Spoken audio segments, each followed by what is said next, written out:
Today I'd like to continue this discussion of low-range development on the bass trombone. Now, there are so many schools of thought. I want to show you a couple of things that have helped me enormously. I want to talk about the embouchure a little bit specifically, which is something that many people avoid doing, which I can understand, because whenever you start talking about embouchure, you are always on sort of shaky grounds. First of all, somebody will say, no, that's wrong. And second of all, you'll find somebody out there doing exactly the opposite, breaking seemingly all of the rules and sounding great.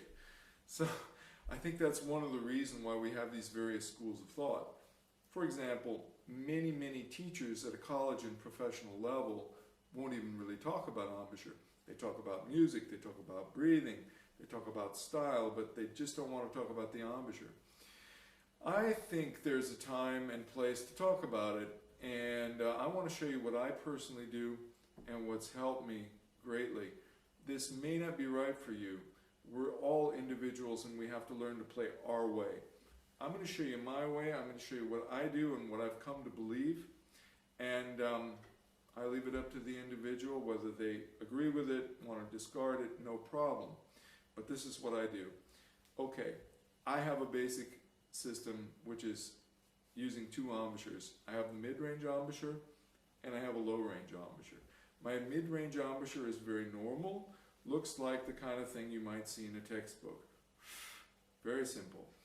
When I go into my low range, I start to modify that embouchure. I tend to move the jaw forward slightly. This changes the angle of the instrument, raising it up a little bit, and I'm blowing more directly into the center of the mouthpiece. Now this has proven to be very effective for me personally. If I, for example, play a B flat in the middle, it's my normal low range, my normal mid-range embouchure, I don't have to do anything. If I want to play the pedal B flat, I'll tilt the instrument slightly. I call this a pivot. Makes that pedal B flat a lot easier. Notice what's happening with the angle of the instrument. For me personally, it makes it a lot easier. Now some bass trombonists will achieve the same result by shifting.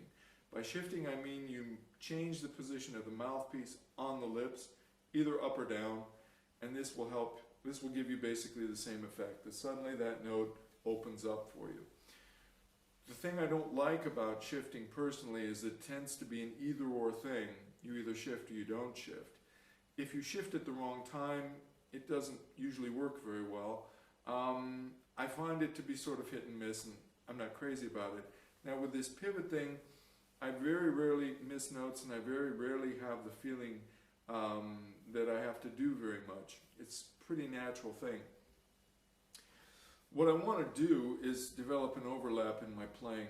In other words, a large range of pitch where I can play either using my mid-range embouchure or this low-range embouchure that I showed you. And the wider I can make this range, the more flexible I am, the more choice I have.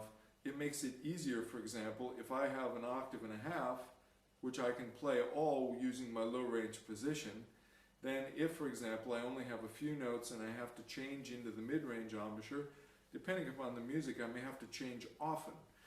The less I have to change, the more I can stay in one position, the better off I am, the easier it is. Now the trick to this is developing the two embouchures to the point where they both sound good, so that you can't really hear a difference in sound. Now I practice this when I play low scales, for example. I want to start on a pedal note, a low note, and I want to start anchored in my low range position with the jaw slightly forward, the instrument up, blah blah blah, and I want to carry that up into the mid-range. The natural tendency would be for the instrument to start to come down as I reach my mid-range. The jaw would tend to recede, but I don't want to do that. I want to do that. I want to keep that position. So, to demonstrate this, this will be a B flat scale, starting on pedal B flat, and I want to take this up without changing.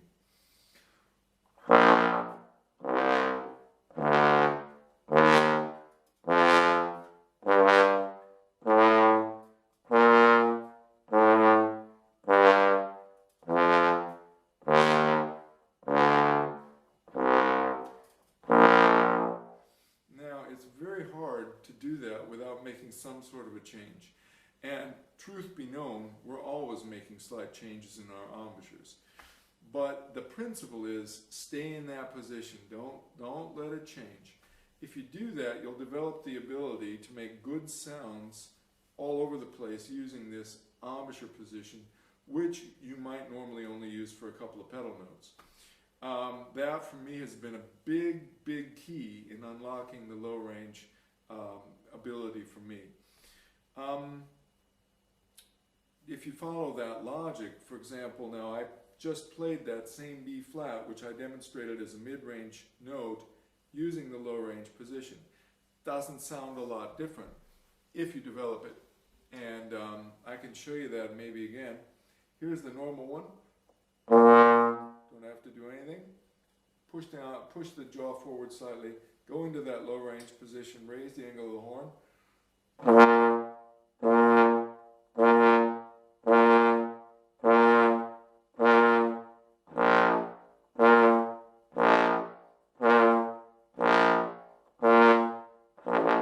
Now I just showed you the same exercise, staying all in that low position.